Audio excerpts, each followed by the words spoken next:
हम प्रायः सुनते हैं कि व्यक्ति को अपनी दिनचर्या योग के साथ ही आरंभ करनी चाहिए। इससे मन और शरीर स्वस्थ रहते हैं। योग को अक्सर शरीर के स्वास्थ्य से जोड़कर देखा जाता है, परंतु वास्तव में योग न केवल शरीर और आत्मा अपितु परमात्मा से भी संबंधित है। नमस्कार दर्शकों, मैं हूं अदिति और आप देख रहे हैं द डिवाइन टेल्स। आज की कड़ी में आप जानेंगे कि योग क्या है, यह क्यों महत्वपूर्ण है और इसका उद्गम कहां से हुआ। तो आइए शुरू करते हैं। योग का शाब्दिक अर्थ है जोड़, अर्थात वह अवस्था जो आत्मा से परमात्मा का योग अथवा जोड़ कराए। तो पहले विस्तार में जानते हैं कि परमात्मा के साथ योग करने का क्या तात्पर्य है। मित्रों, योग का अर्थ व्यायाम या आसन मात्र नहीं है। आसन योग का एक भाग है। योग का रूप तो बहुत विस्तृत है, परंतु वर्तमान में लोगों ने योग को केवल आसन और प्राणायाम से जोड़ दिया है। वास्तव में जो योगी हैं वो केवल शरीर पर ध्यान नहीं देते, अपितु अपनी इंद्रियों को नियंत्रित करके ईश्वर के साथ जुड़ने का प्रयास करते हैं और ईश्वर में ध्यान लगाते हैं। हाँ, यह भी सत्य है कि आसन योग का बहुत महत्वपूर्ण भाग है। शरीर का ध्यान रखना इसलिए ही आवश्यक है जिससे व्यक्ति ठीक प्रकार से स्वयं का संचालन कर सके और परमात्मा के साथ जुड़ने में सफल हो सके। योग का प्रथम अनुभव शरीर से ही संबंधित है और इसका पहला कार्य शरीर को स्वस्थ बनाना है। योग आरंभ करने के कुछ दिन पश्चात से ही व्यक्ति शरीर को अधिक स्वस्थ, रोग मुक्त और ऊर्जावान अनुभव करने लगता है। इसके पश्चात योग के माध्यम से मस्तिष्क पर प्रभाव पड़ता है, अर्थात व्यक्ति की भावनाओं और विचारों की शुद्धि होना आरंभ होती है। योग के इस अनुभव में मस्तिष्क से अवसाद, चिंता, नकारात्मक विचार आदि पर नियंत्रण करना संभव हो जाता है। योग का तीसरा अनुभव मनुष्य को अध्यात्म से जोड़ता है, जो इसका सबसे महत्वपूर्ण भाग है। यदि व्यक्ति इस अनुभव तक पहुंच जाता है तो वो इस संसार में रहते हुए भी सांसारिक बंधनों से मुक्त होता है और परमात्मा के ध्यान में लीन होता है। यह स्थिति उसे ऐसी अवस्था में ले जाती है जहाँ केवल आनंद है। अब जानते हैं योग के प्रकार। योग के 4 प्रकार हैं: कर्म योग, भक्ति योग, ज्ञान योग और राज योग। आइए अब इन 4 भागों के विषय में जानते हैं। कर्म योग। कर्म योग का सीधा संबंध व्यक्ति के कर्मों से है। हमारे शास्त्र कहते हैं कि हम इस संसार में जिस प्रकार की परिस्थितियों का सामना करते हैं, जो भी सुख या दुख भोग रहे हैं, जैसा जीवन व्यतीत कर रहे हैं, जो हमें प्राप्त हुआ है और जो हमें प्राप्त नहीं होता, जिसकी हम गहन इच्छा रखते हैं, यह सब हमारे पिछले कर्मों के आधार पर ही मिलता है। इसलिए भविष्य को अच्छा बनाने के लिए हमें वर्तमान में अच्छे कर्म करने होंगे। कर्म योग का पालन करने वाले व्यक्ति सुकर्म करते हुए निस्वार्थ होकर जीवन जीते हैं और दूसरों की सेवा के लिए सदैव तत्पर रहते हैं। भक्ति योग। भक्ति योग में परमपिता परमेश्वर पर ध्यान केंद्रित करना बताया गया है। इस योग में अपनी समस्त ऊर्जा, विचारों और चित्त को भक्ति में केंद्रित करना होता है। इसके साथ भक्ति योग हमें सहिष्णुता और स्वीकार्यता प्रदान करता है। ज्ञान योग। योग की सबसे कठिन और सबसे प्रत्यक्ष शाखा ज्ञान योग है। इस योग में बुद्धि पर कार्य कर बुद्धि को विकसित किया जाता है। ज्ञान योग में ग्रंथों का गंभीर और विस्तृत अध्ययन कर जीवन को उचित ढंग से समझकर बुद्धि को ज्ञान के मार्ग पर अग्रसर किया जाता है। वास्तव में ज्ञानी व्यक्ति वही है जो स्वयं के अस्तित्व का उद्देश्य समझता है, ब्रह्म का सही अर्थ जानता है और उस परमात्मा में ध्यान केंद्रित करके ही जीवन व्यतीत करता है। राजयोग। राज का अर्थ है सम्राट। इसमें व्यक्ति एक सम्राट के समान स्वाधीन होकर आत्मविश्वास के साथ कार्य करता है। राजयोग आत्म अनुशासन और अभ्यास का मार्ग है।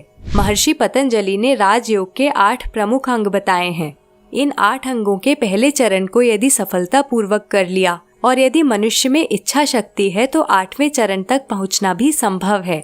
ये 8 अंग क्रमशः यम, नियम, आसन, प्राणायाम, प्रत्याहार, धारणा, ध्यान और समाधि हैं। राजयोग में आसन योग का सर्वाधिक महत्व है और ये अन्य अंगों की तुलना में सरल भी है। पतंजलि ने कहा है कि ईश्वर को जानने के लिए, अपने और इस जन्म के सत्य को जानने के लिए आरंभ शरीर से ही करना होगा। शरीर बदलेगा तो चित्त बदलेगा, चित्त बदलेगा तो बुद्धि बदलेगी और जब चित्त पूर्ण रूप से स्वस्थ होता है तब ही व्यक्ति की आत्मा परमात्मा से योग करने में सक्षम होती है। इन सभी अंगों के उपांग भी हैं। वर्तमान में साधारण व्यक्ति केवल 3 ही अंगों का पालन करते हैं: आसन, प्राणायाम और ध्यान। इनमें से भी ध्यान करने वाले व्यक्तियों की संख्या बहुत कम है। बहुत से लोग प्रथम 5 अंगों में ही पारंगत होने का प्रयास करते हैं। वे योग के 8 अंगों को प्रक्रिया में सम्मिलित नहीं करते, जिस कारण योग का संपूर्ण लाभ नहीं मिलता। वास्तव में जो योगी हैं वे 8 अंगों का पालन करके स्वयं को ईश्वर से जोड़ते हैं। वर्तमान में अधिकांश योग करने वाले राजयोग ही करते हैं और इनमें से भी आसन, प्राणायाम और ध्यान सबसे अधिक प्रचलन में है। तो आइए संक्षेप में जानते हैं राजयोग के अष्टांगों के विषय में। यम, सामाजिक व्यवहार का पालन करने को यम कहते हैं। जैसे लोभ न करना, किसी को प्रताड़ित न करना, चोरी, डकैती, नशा, व्यभिचार न करना और बिना कुछ गलत किए सत्य के आधार पर जीवन निर्वाह करना। इस प्रकार के जीवन की शपथ लेना अर्थात आत्मनियंत्रण यम का भाग है। नियम, नियम का संबंध व्यक्ति के आचरण से है।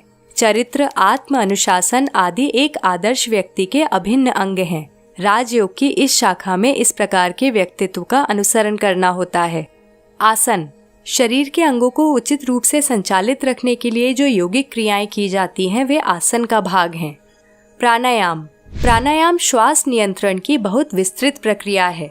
प्राण वायु को संतुलित रूप से ग्रहण करना, नियमित रूप से लंबी और गहरी श्वास लेना आदि इसके भाग हैं।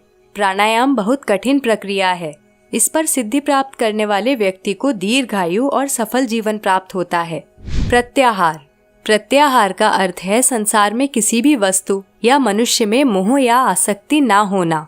संसार में रहते हुए सभी कार्य करते हुए, चाहे वो विवाह करना हो या संतान उत्पत्ति हो या कोई अन्य कार्य हो, व्यक्ति को प्रत्याहार का पालन करना चाहिए। अर्थात सामाजिक कार्य करते हुए भी किसी भी चीज से आसक्ति नहीं होनी चाहिए।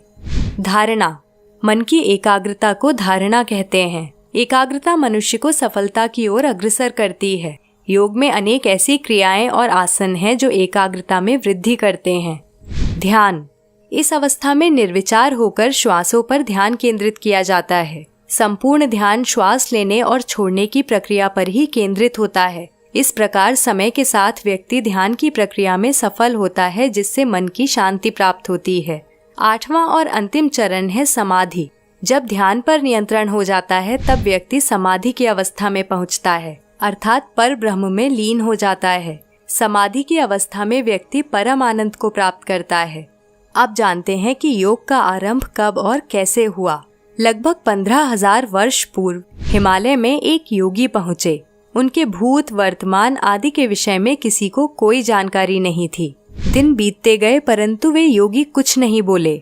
उनकी देह और चेहरे पर इतना तेज था कि उनको देखने के लिए लोगों की भीड़ जमा होने लगी। सभी उनसे उनके विषय में पूछते थे, परंतु वे कोई उत्तर नहीं देते थे। वे महीनों तक केवल ऐसे ही बैठे रहे, बिना कुछ ग्रहण किए, बिना कोई नित्य क्रिया किए वे एक स्थान पर स्थिर रहे। यह देख लोग किसी चमत्कार की अपेक्षा कर रहे थे। लोगों को केवल इस बात से उनके जीवित होने का प्रमाण मिल रहा था कि कुछ कुछ समय पश्चात उनके आंसू बह रहे थे।